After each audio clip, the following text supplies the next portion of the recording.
Those guys hate your sports team and probably hate you. Catch the damn ball. Probably true. We probably do hate you. No, that's not true. We love you. Unless you're from Philly. If you're from Philly, we may hate you. It depends on the situation, really. How you guys doing? This is Catch the Damn Ball, the podcast where we talk about sports and other things involving sports, like life and the intersection between them sometimes, and how fucked up it can be. Guys, we got to pay a couple bills real quick before we get started. First things first, I want to thank Strike Branding, strikebranding.com. They are the wizards behind a lot of our branding stuff. I've worked with them for a very long time. They are very, very good at what they do. So if you have any branding, logos, design work, anything like that, hit them up, strikebranding.com. Merch, they do all of it. Also want to thank the Gravity Lab. It's part of that. It's part of their marketing and online development. Thanks for the Gravity Lab. Appreciate you. Victory Avenue Financing. For all you big rig truckers out there, Victory Avenue Financing, if you want to get a new truck or if you want to get any kind of big machinery, they're the ones to go to. Victory Avenue Trucking. All right. Bills paid. Let's get into it. So, we got to talk about mom and dad. Specifically, baseball. All right. So, I'm 35. So, I grew up in an era when baseball, in my opinion, baseball was starting to phase out. Football has been king for a while, but I think that baseball was still the exalted prince. I think that there was a point when I would probably say once the social media era kind of kicked off, late 2006, 2007, when things started to kind of, with the smartphones, started kind of develop through, I feel like that baseball couldn't keep up. I feel like that football, I feel like that hockey, I feel like that basketball, I feel like that even soccer, from a adaptation perspective, has done a better job than baseball of marketing its players, of marketing its product, etc. Okay, so that being what it is, even though the money is just unholy in baseball, which is why we have $300 million contracts, we're going to have, I assume in my lifetime, I would probably say within the next 15 years, we're going to have a $500 million contract. And if that shit happens, I don't know what I'm going to do, because no player is worth $500 million. I don't care. They're just not. At this current point in time, they're not. Okay, so let's back up. So baseball's been one of those things where it's really fun to go if you and your buddies want to go sit and hang out and passively watch sports while you talk and pay for overpriced beer and overpriced, food, all that kind of things. I just don't know what to think about baseball as a product. And here's why. The fucking Astros and the Red Sox. So here's my problem. First off, make no mistake, there is no love lost between me and the Astros. I grew up in the Dallas area. I'm a Rangers fan if you put a gun to my head. So for all intents and purposes, I can't stand the Astros for personal reasons. Now, let's back that up and look at it from a professional perspective. They're a really good team that did really good things until this cheating scandal broke. I'm not sure what I think about all of it as far as like the punishment goes. So obviously, unless you've been living under a rock, the news broke that the Astros got a punishment of a $5 million fine. They lost draft picks in 2021 first and second round, which is substantial in the sense that like that's how you build your farm team up, et cetera, along with trades and other, various avenues. But that's kind of a big deal. So they lost first and second rounds in 2020 and 2021. So 2 years. Then they suspended A.J. Hinch and Jeff Lunhow. Okay. Then Jim Crane came out, the owner of the Astros, and said that they were going to fire, or they had fired, Jeff Loonhout, the general manager, and AJ Hinch, the coach. All right. So, first off, what they did was not a passive Boy Scout cheat shit where you're playing cards with your buddies and you kind of like peek over their cards. In my opinion, there are levels of cheating, okay? And from various different motivations. And we'll keep it to the sports world. You want to, the Pete Rose situation, you want to fix it to make money. You want to take PEDs so that your personal stats will jump up, and or you're trying to stave off retirement for a certain period of time. Or from an organizational perspective, you're trying to win something. And I'm looking at you, Patriots, just as much as I am looking at the Astros, just as much as I'm looking at the Red Sox in this particular case. And from what I've heard, on the back end of stuff, is that they're not the only teams that have been doing it. And I don't know if we're ever going to find that out. I don't know if that's something that's going to be brought to us later. But there's some other stuff going on. Baseball has had a proud history over the last, say, 40 or 50 years. And even in its infancy, even in the 20s with the Bronx Bombers and, they even back then, they had some issues with transparency. They had some issues. So do I think this punishment is enough for the Astros? Yes, in the sense that it probably set them back a few years. Do I think it's enough in the sense to try and send a message that you're not tolerating this anymore, i.e., you're going to give them a death penalty? No. Okay. I always harken back in any kind of situation where this happens. I always harken back to SMU and the death penalty. Okay. They killed that program for 10 years in order to send a message. We're not going to tolerate this behavior.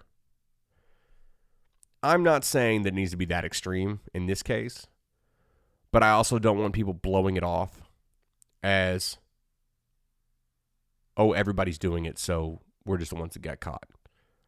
I agree with you to a point that is true, but then we all need to figure out a way to make them stop. This is unbelievable, in my opinion. It's ridiculous. And then it just broke today. And when you're listening to this, it'll probably be yesterday,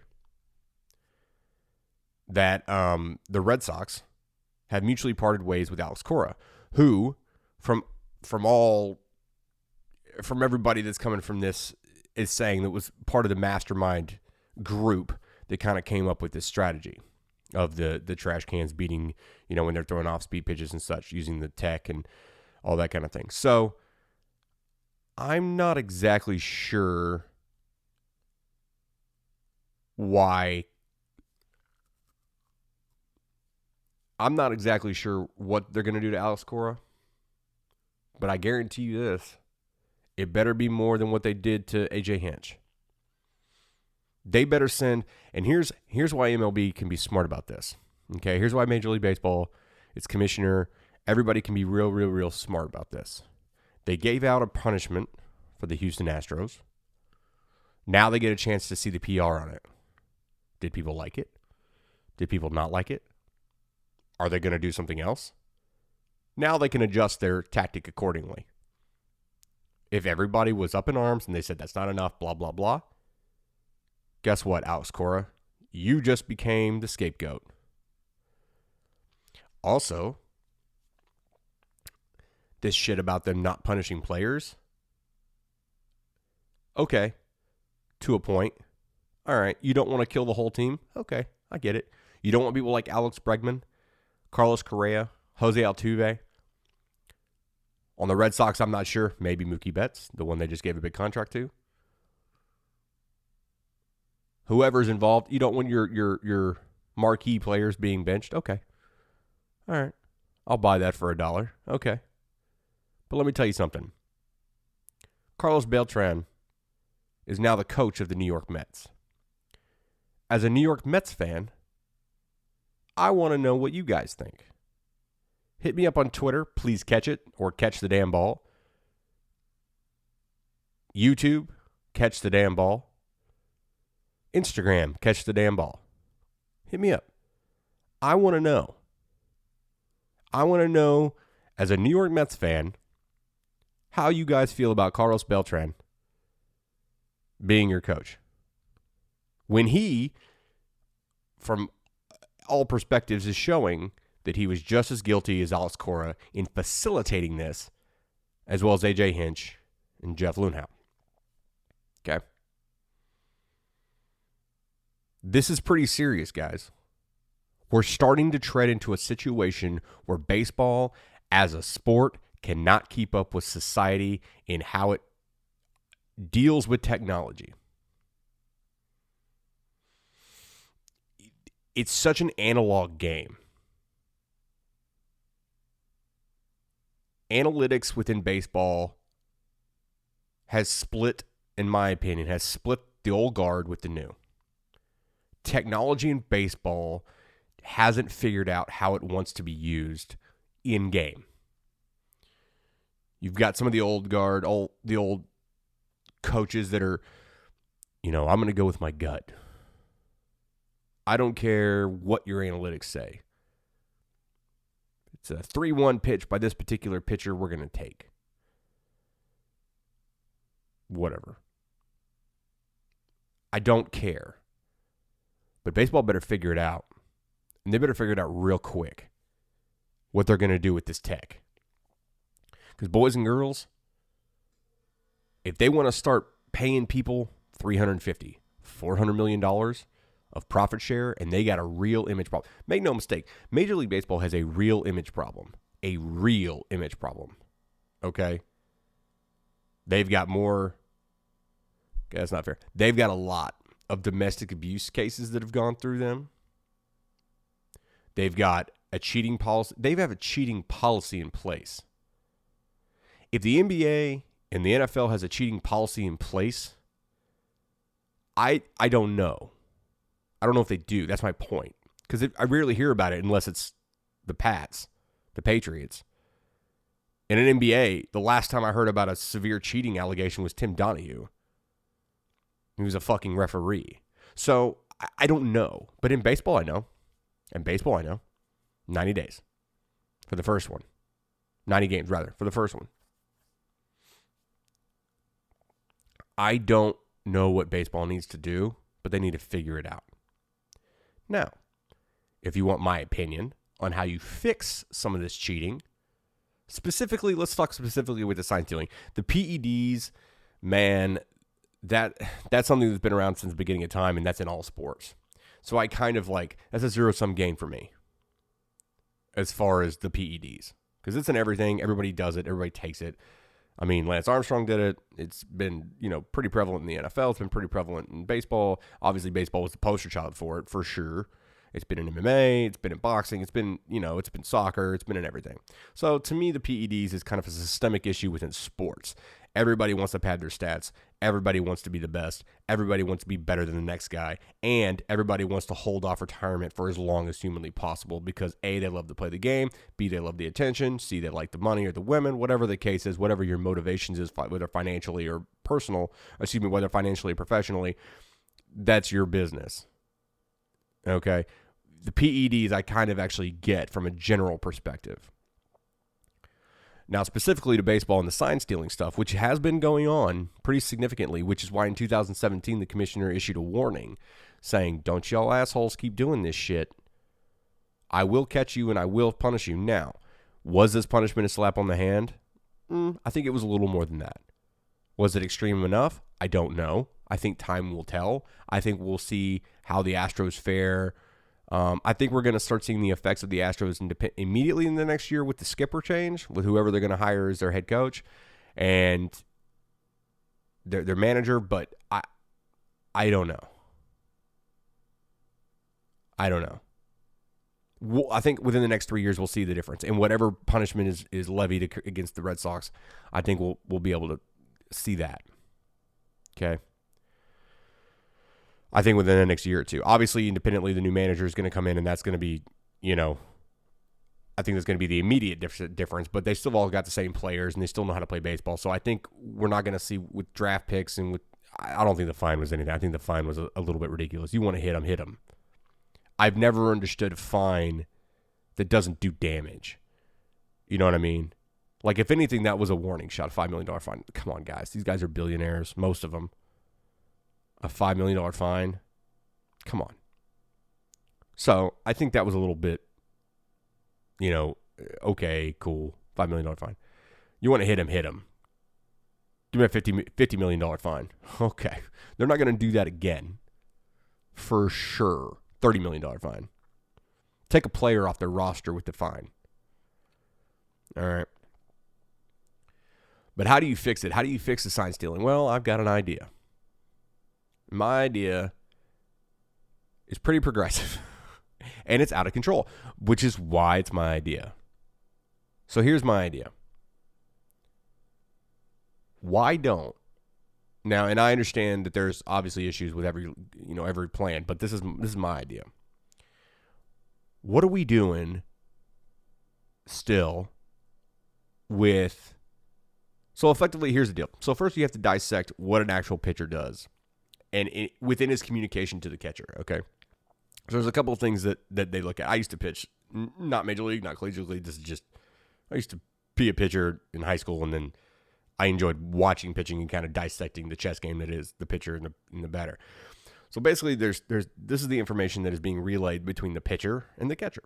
Number one, what pitch it is. Okay. Fastball, slider, changeup, whatever. Number two, the location, generally.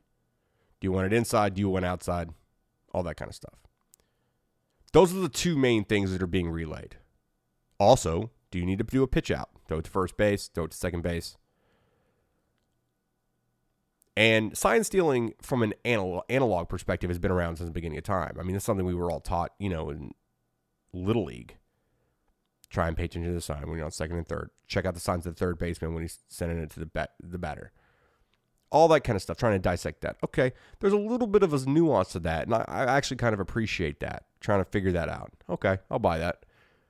But when you're using technology to try and steal signs, that's bush. Okay, so bring it back.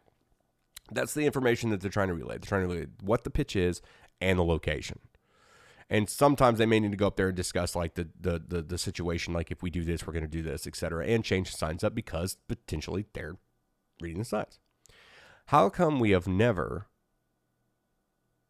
to my knowledge, had a real problem with, in the NFL specifically, with plays being dissected in real time before it happens? Do you know why? Because you have no idea. Now, I have heard of NFL teams hiring sign language specialists that can actually like read lips and try and figure out the play and then really quickly radio it in. But then they started doing the radio blackout on defense. So, I mean, there's nothing, even if you did know, you wouldn't be able to relay the information. So that's smart. I like that.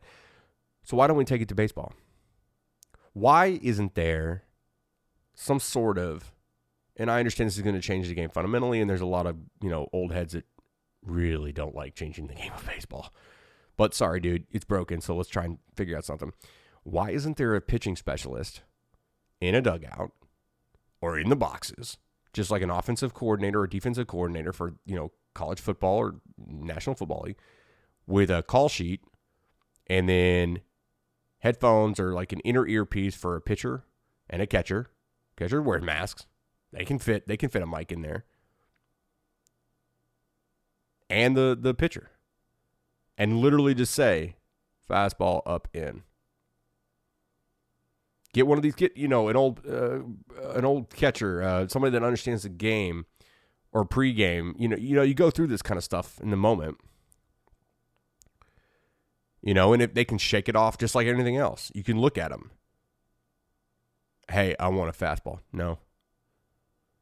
Okay, slider. Inside. Okay.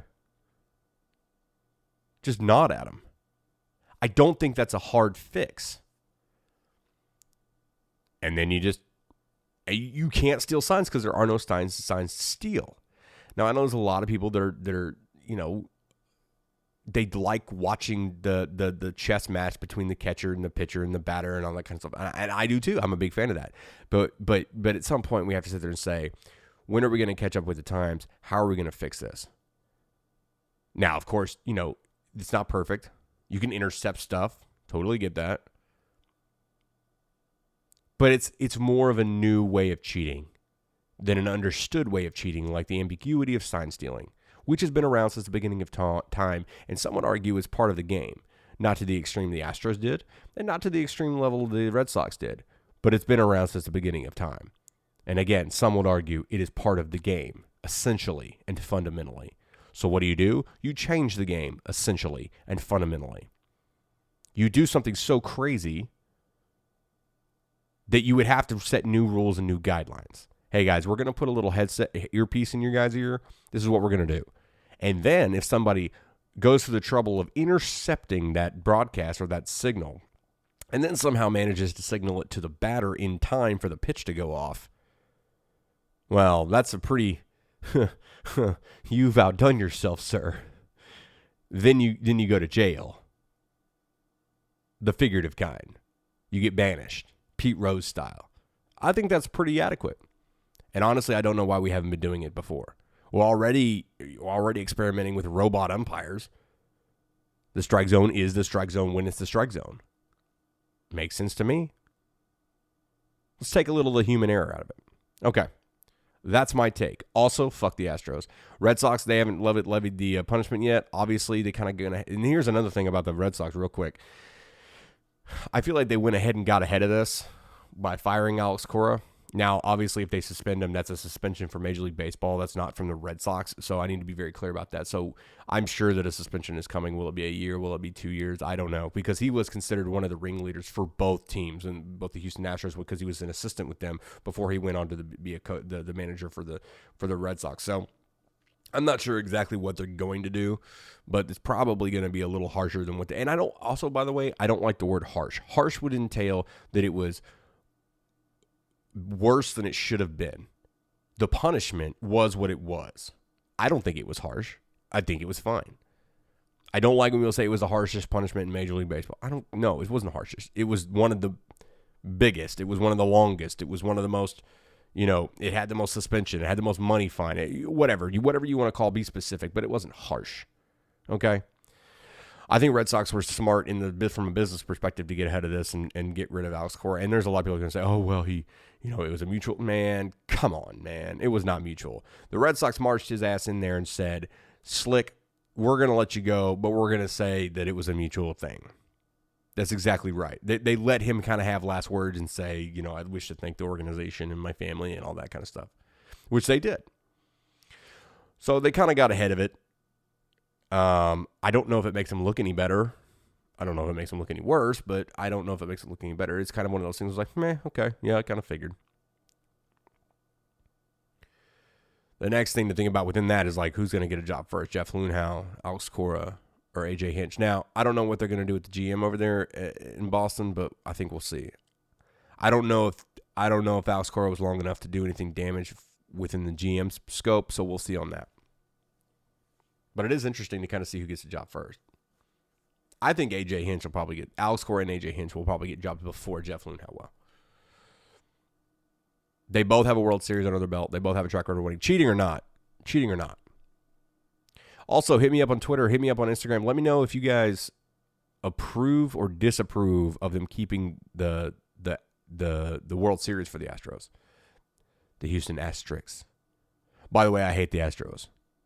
Professionally, they're a good team. Personally, I can't stand them. I said that earlier. I want to say it again.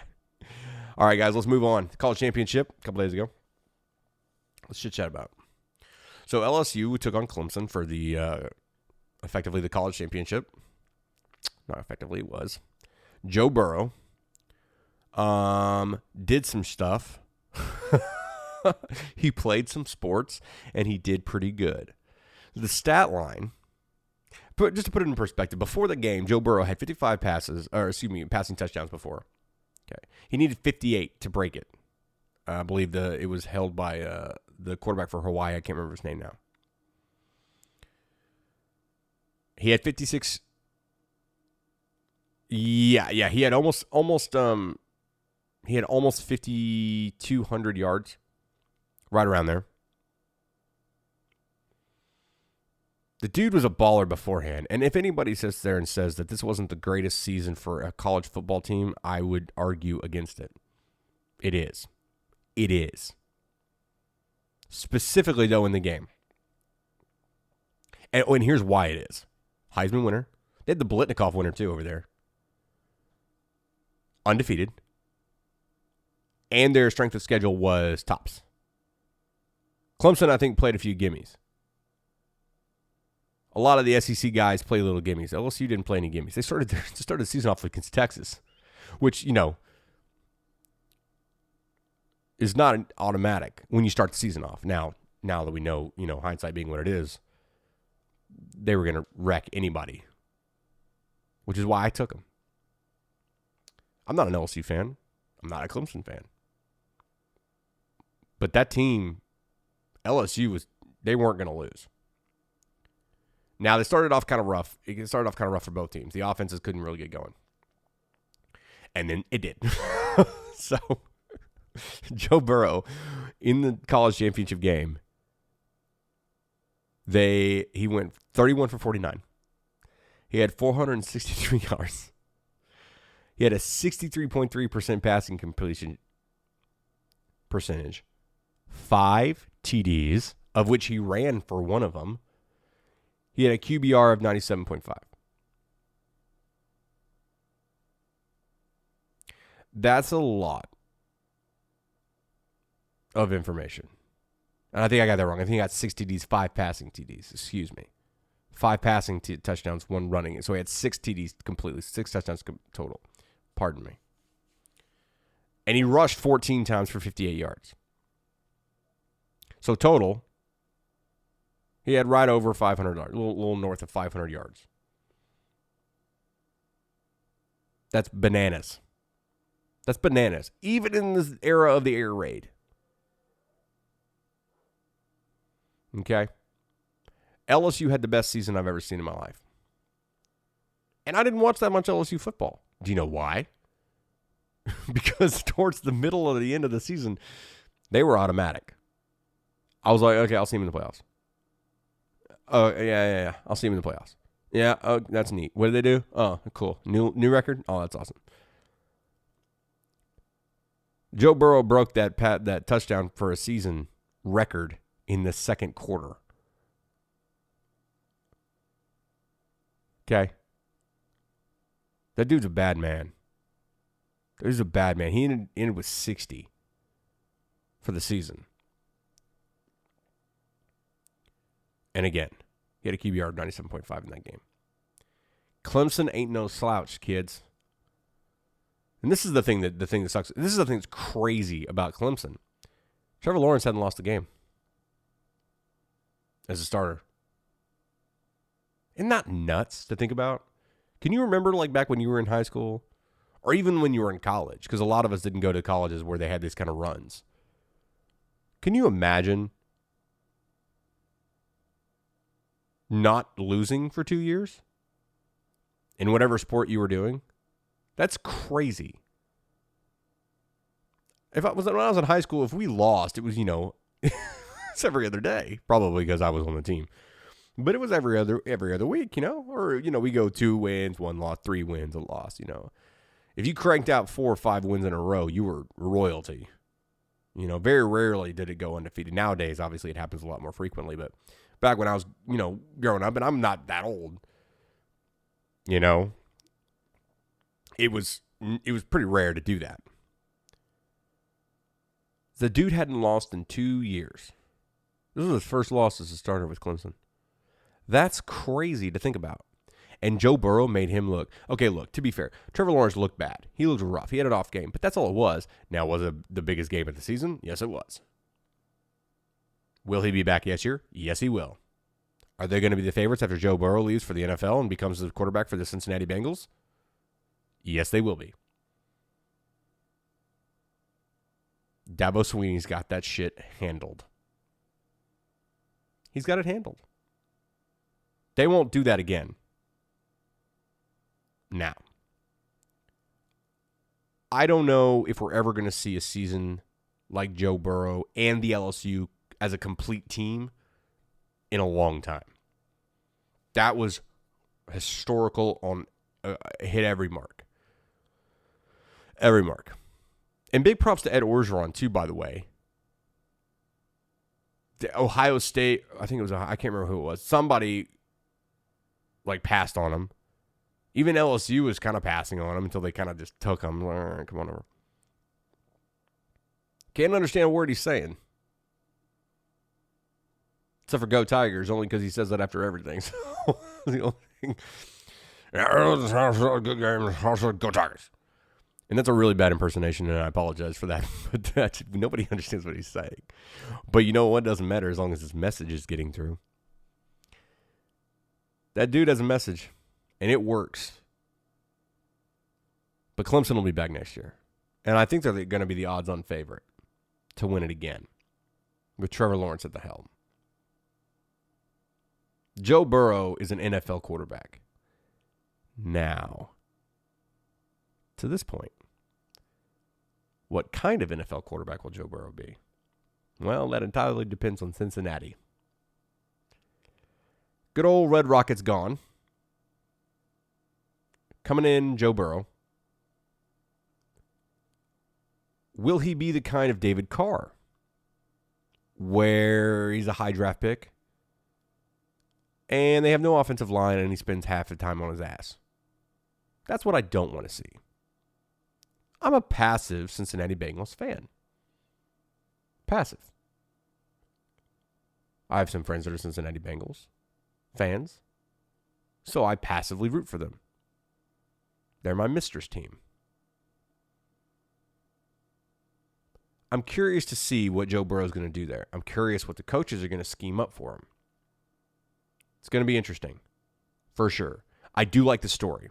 I like Joe Burrow to Cincinnati simply because of the Ohio connection. I think that's cool. Very rarely do you have a top level player, a top tier, top 10 draft pick. I think the last one that comes on top of my head, something like a literally a game changing style player that goes to his hometown team, relative to the era, is Des Bryant when he went to the Cowboys, because he grew up in DeSoto and he went to Oklahoma State. DeSoto is a suburb of Dallas. So I think that if Joe Burrow goes, I like it for the party line. I like it because Joe Burrow's going home. Look, this is assumed, right? The Bengals could still screw this up. Don't worry. They could definitely screw this up. I don't think they will, but they definitely could. But I like that. I like him going home. I like him playing for his his home state. I like that. By the way, season tickets whenever he goes to Cincinnati is going to be really, really good. Like, really good. They're going to buy all of them. All of them. So if you're a season ticket holder in Cincinnati, your price just got upped. I guarantee it. Once they draft Joe Burrow. By about 15%. Guaranteed. But it's good. I mean, that dude is legit. LSU's legit. Now, what are they going to do next year? Who knows? I'm sure Ed Orgeron's got a plan. He's a smart guy. Good football guy. He'll figure it out. It's a lot, though. It's a lot to lose a guy like that. That's not somebody you just replace. Those are once in a lifetime. And again, he hasn't been proven in the NFL, but so all I've got to go is his college resume as far as this last year's. Really, it's only his last year. Is this past year, the past season is the season that he's really kind of come out. It's coming out party. And it just so happens to be the contract year, relatively speaking, to him going to the NFL. So he's going to go number 1 overall, and he's going to go to the Cincinnati Bengals, and we're going to see what happens. If he sucks, he sucks. It wouldn't be the first time. Vince Young.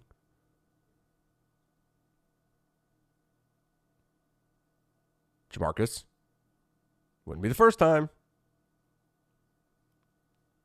So we'll see. Clemson did make a fight of it, though. Just keeping in mind, it's very hard to go 29-1 in anything in life. They went 29-1. That one loss, obviously, coming from the championship game against LSU. Dabo Swinney will get it worked out. They'll get those boys ready, and they'll come back next year stronger than ever with Trevor Lawrence at the helm. That's another thing you got to think about. LSU's losing Joe Burrow.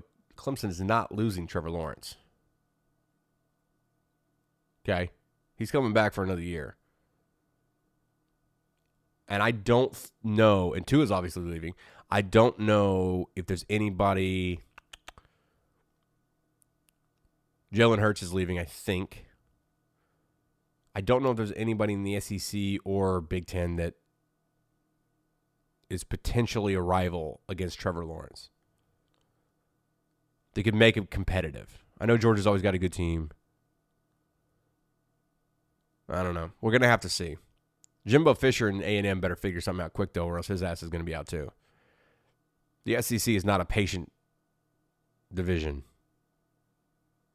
It's not a patient conference. They want their wins, and they want them now. Todd Herman, too. And that's my alma mater. That's the team that I root for. So Texas better get their ass together, too. Personal note. But yeah, I'm interested to see how Joe Burrow does in the NFL. I'm cautiously optimistic.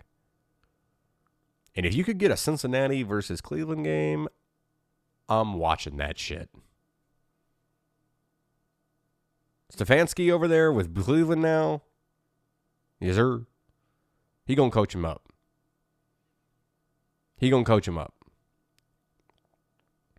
That's going to be a fun team to watch, Cleveland. Guaranteed.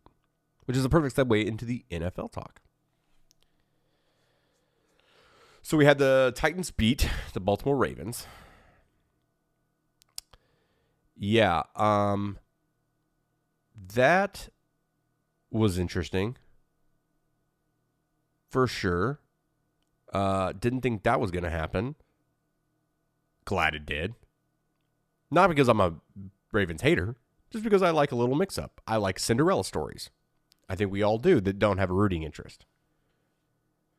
I don't think we enjoyed the last 20 years of the Patriots' Death Star dynasty.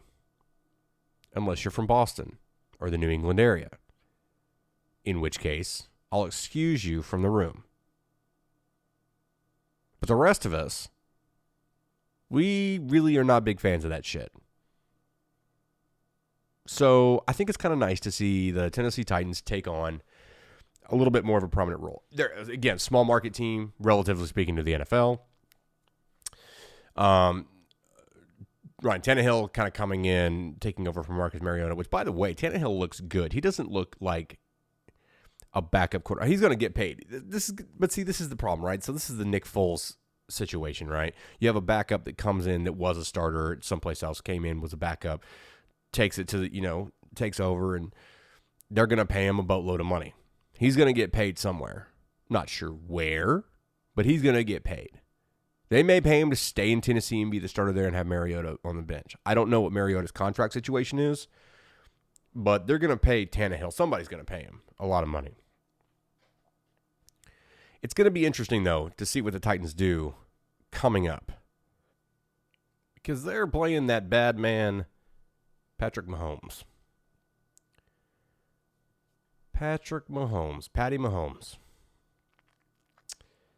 If Tennessee can get out of this and beat, first off, they can. They can, because they beat the Ravens. And from a outside looking in perspective, the Chiefs are just same team as the Ravens. You got a high-flying quarterback that can run the ball and basically do crazy stuff with it. Now, I don't think that Lamar Jackson is Patty Mahomes. Make no mistake about it. I think he's in the conversation for just as good. He does different things. Patrick Mahomes can basically do everything. He can run, he can throw, he's got an arm, he's very accurate, and he can make stuff out of nothing. He's a fucking magician. Lamar Jackson, less of a magician, more of a, I'm going to do what I'm going to do and you're just not going to stop me kind of thing.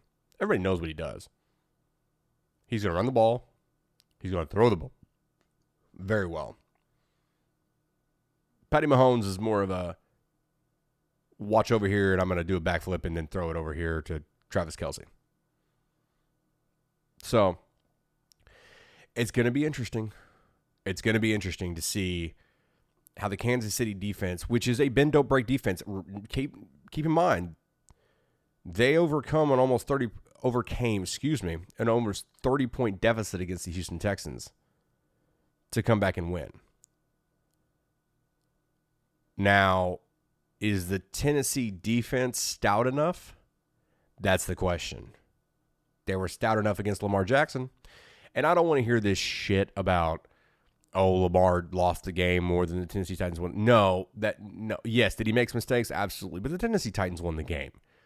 Give them some credit. Mike Vrabel coached those guys up, schemed really well to the point where it forced Lamar Jackson to make some of those mistakes. Now, will he be able to do it against Patrick Mahomes? A little more seasoned. Has the playoff experience. I don't know. It's going to be interesting. I want to see what the Kansas City defense is going to deal with Derrick Henry, because let me explain something to you. Derrick Henry, I wish I knew who said this because I heard this the other day, but it's brilliant. People are making business decisions against Derrick Henry. Derrick Henry is Ray Lewis. Derrick Henry is 6'3", 247 pounds, and I'd be lying if I didn't think it was all 250. And he runs a 4.5 40, by the way.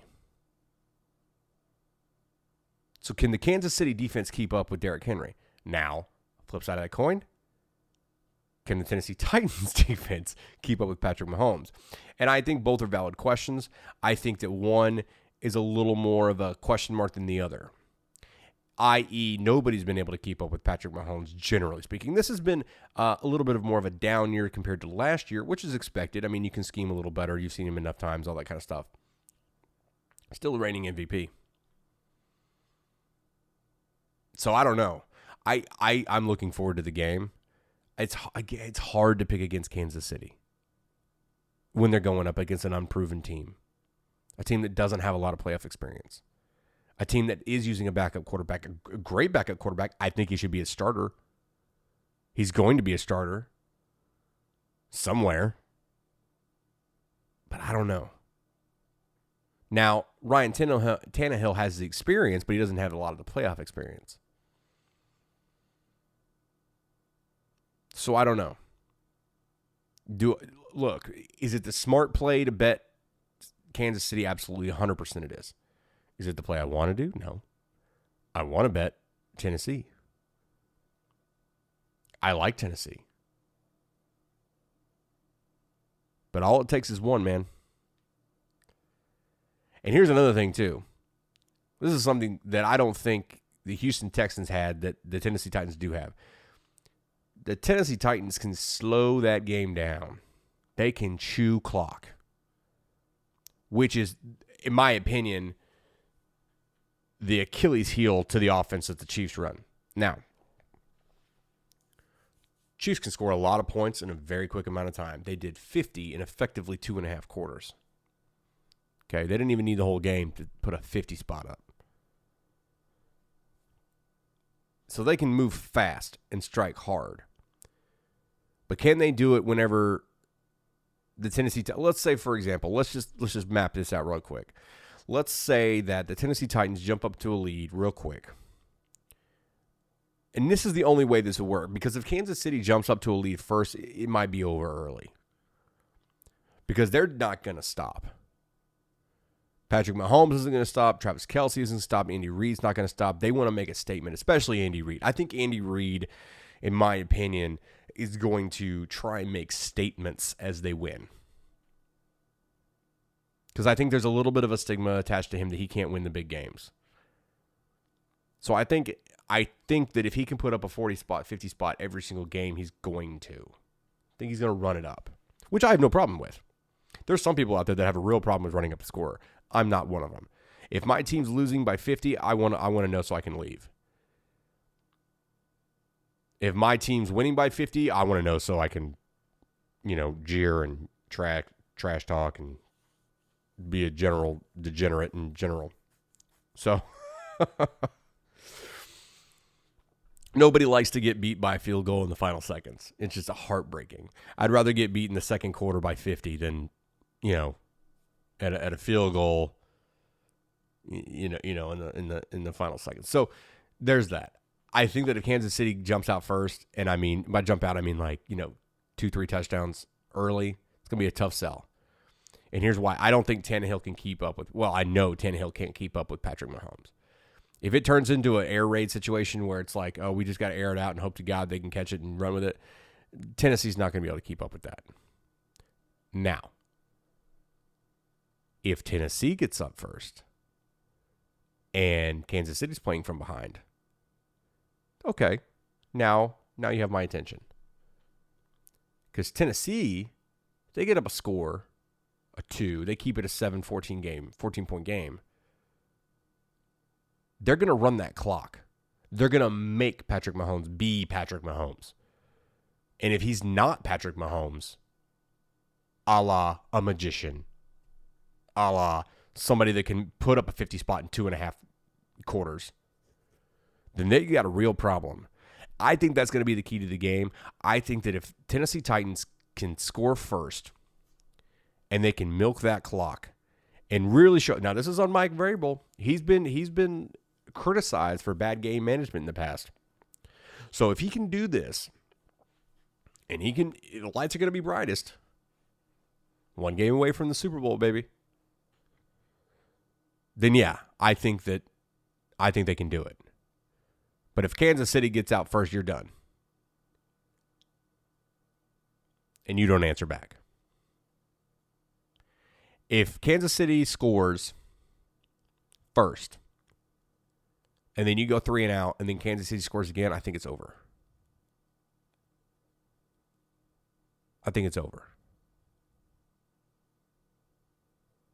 I'm not going to, obviously cash that check yet, but that's what I think. Ryan Tannehill cannot go toe-to-toe with Patrick Mahomes.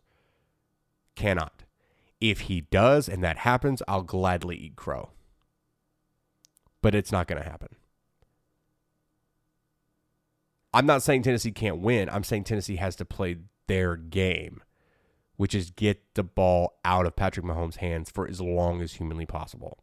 And their defense has got to step up. Now, they stepped up against Lamar Jackson. Lamar Jackson's one of the most dynamic, if not the most dynamic player in the NFL this season, including Patrick Mahomes. In my opinion, Lamar Jackson has had a better season than Patrick Mahomes. Not taking away anything from Patrick Mahomes. I'm just saying, put them next to each other, Lamar wins that. It's a pick 'em, in my opinion, and I pick Lamar Jackson having a better year than Patrick Mahomes. But that doesn't mean that, by any stretch of the imagination, that Patrick Mahomes is not capable of destroying your soul. We saw it against Houston. Patrick Mahomes literally took Houston's soul and put it in an oven. Like he flambéed them. So my mom lives in Houston, and I talk to her pretty regularly, as a good son does. And she had told me that it's been a tough week for them. With the Astros situation and with, the Houston losing the way they did. It's been a tough sports week in Houston. If you're capable of doing that as a football player, especially as a quarterback in the NFL, of going down almost a 30 spot and then just dump trucking somebody the way that they did, that ruins you for a while. That's not something where it's like, oh, we played our hearts out, we played our guts out, da-da-da. And I want to ask you this, too. This is something I want to ask you. Hit me up on Twitter, hit me up on Instagram, @PleaseCatchIt, and let me know, or Catch the Damn Ball.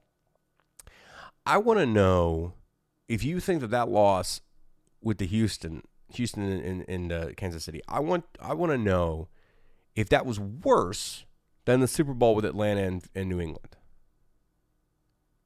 I would argue that it is worse. And here's why. You got to the Super Bowl as Atlanta. Did you choke? Big time. Did you underestimate Tom Brady and not do what you needed to do to win? 100%. But you got there. You got to the bowl. You lost, and you looked silly doing it, but you got there. Houston had a lot of questions going into that game, and they went up heavy and hard, and everybody thought it was over.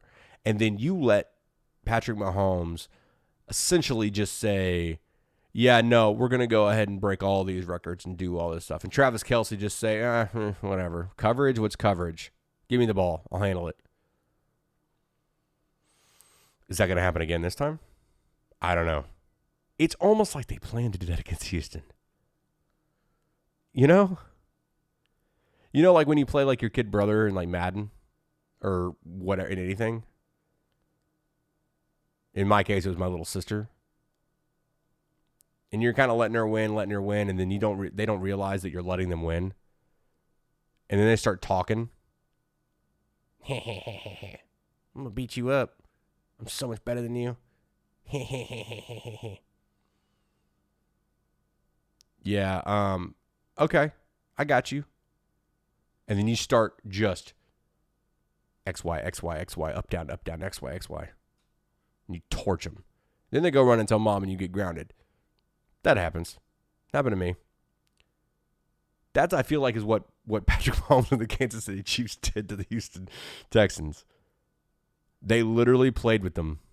They played with their food, and then they ate them. So it's going to be interesting to see how Tennessee responds.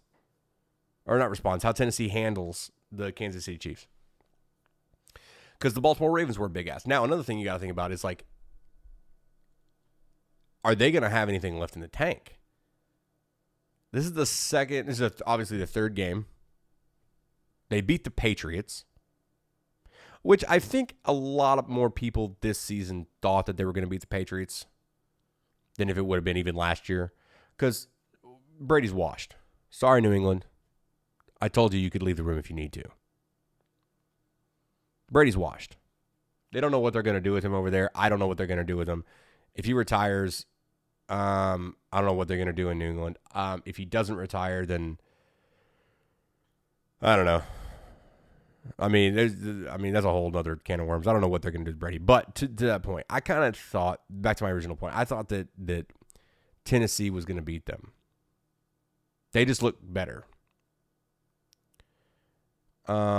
Now the Baltimore Ravens situation is a little different. So this would be the third against the Chiefs. This will be the third game for Tennessee that they're going against a really good opponent, really tough opponent, with the pedigree to beat them. With I would say the majority of people, I would say with the Patriots, it was the majority of people thinking they were going to beat them, and I would say with the Ravens, it was an absurdly amount, most everyone. I would say I don't know of anyone actually picking the Titans to beat the Baltimore Ravens. So it will be interesting to kind of see how that plays. Now, the other game you've got is the Green Bay Packers versus the San Francisco 49ers. Now, this is an interesting game for me because the San Francisco 49ers defense is a real defense. It is not a bend, don't break defense. It is a we will break you defense, which I personally love. I love seeing good defenses play. I love it. So this is going to be an interesting one. Can the San Francisco defense overcome what is the lore of Aaron Rodgers? Because there is a bit of lore to him.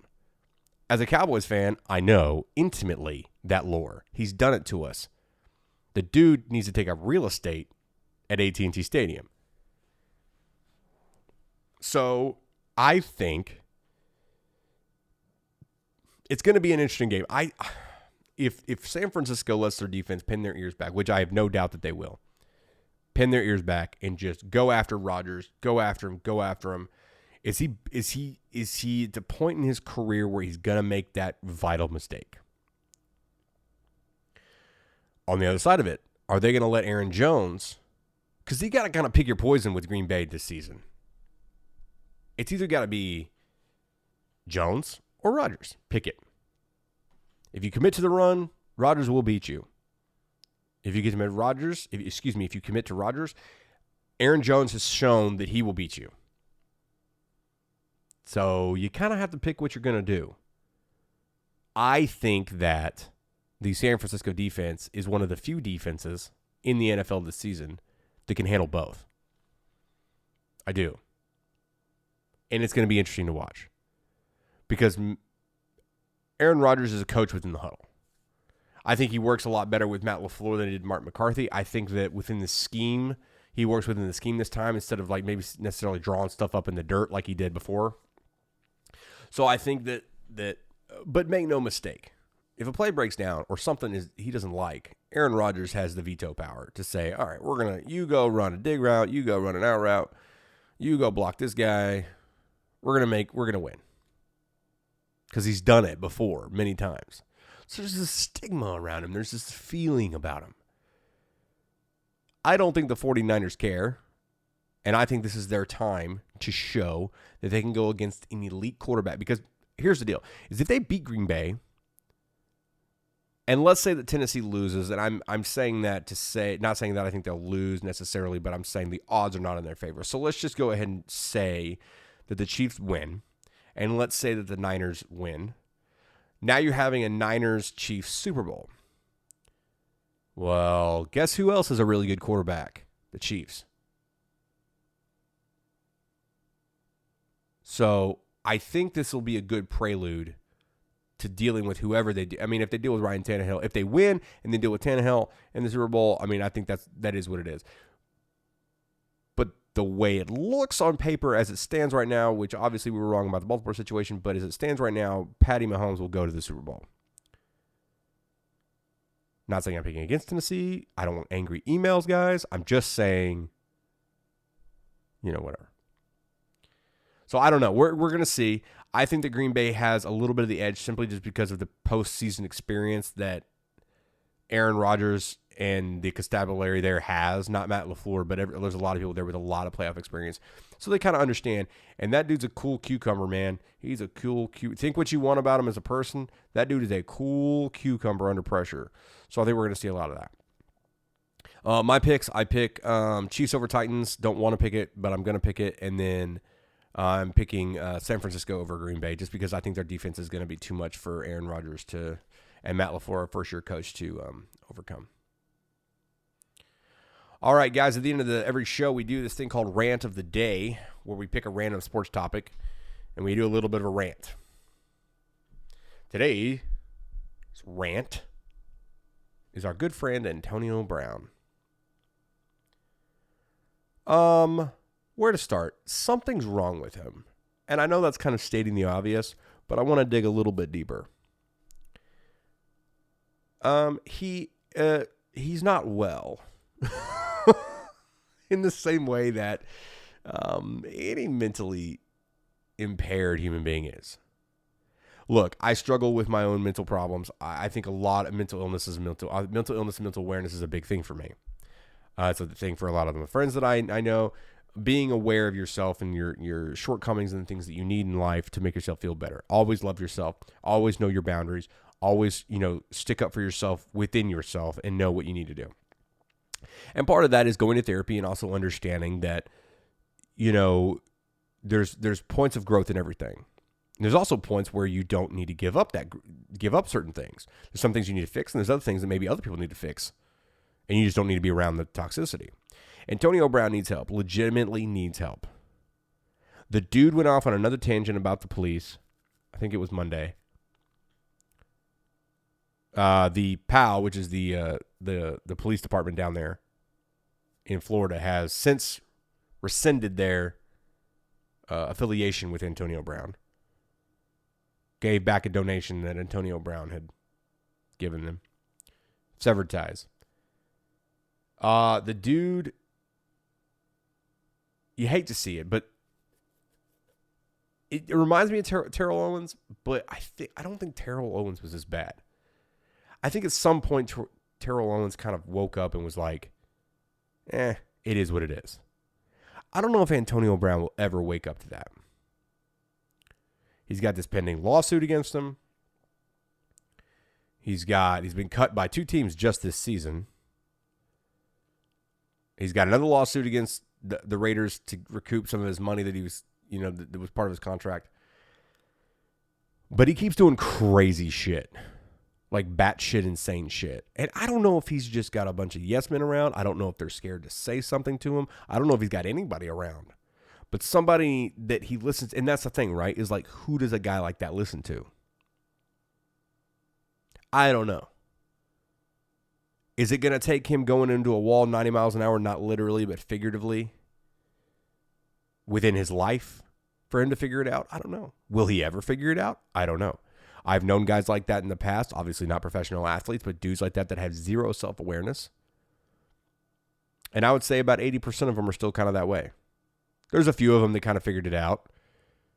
And usually it was whenever they became a father or they became a family man or they lost something so significant where they realized that they had made massive mistakes along the way. So it's kind of one of those things. But he's already a father. The guy had the world on his shoulders. Or rather, in his hands. And now it does feel like it's on his shoulders. And I feel like he put it there, which is different than somebody having it there by some random turn of events. You're never going to feel sorry for somebody who picks the underdog position by acting like a lunatic. You're never going to take their side. If somebody picks to be the victim and isn't an actual victim, every time they say they're a victim, it makes it look worse. Antonio Brown is not a victim. I'm not going to speak to the sexual harassment case because it hasn't been settled yet, and I'm just not going to do it. I'm going to say it doesn't look good, but I'm not going to speak on it. But from a professional perspective within the NFL, he's not doing himself any favors. In fact, he's making everything worse. And I don't know if he even cares. I can tell you this, that if you watch Hard Knocks the way I watch Hard Knocks, you know that dude looks like he may need that money because he's got a very expensive lifestyle. So he better start, downsizing or whatever he's got to do to make it so that he can play football again.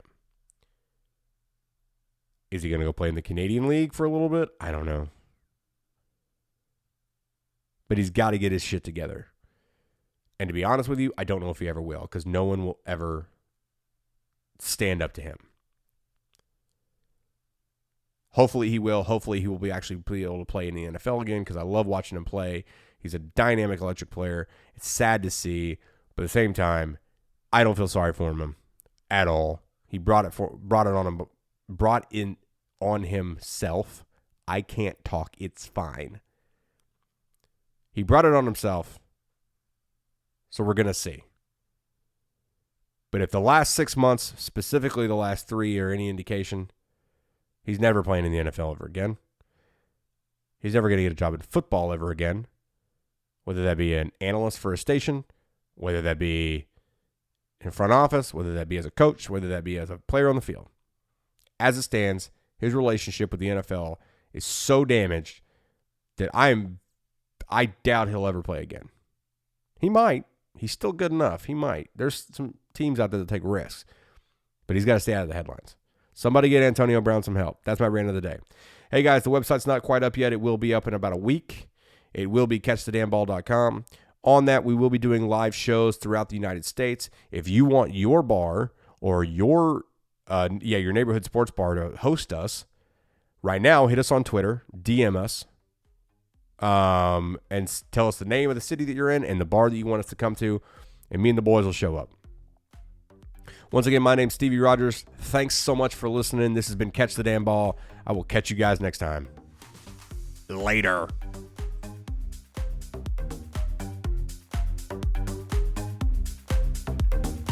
These guys hate your sports team.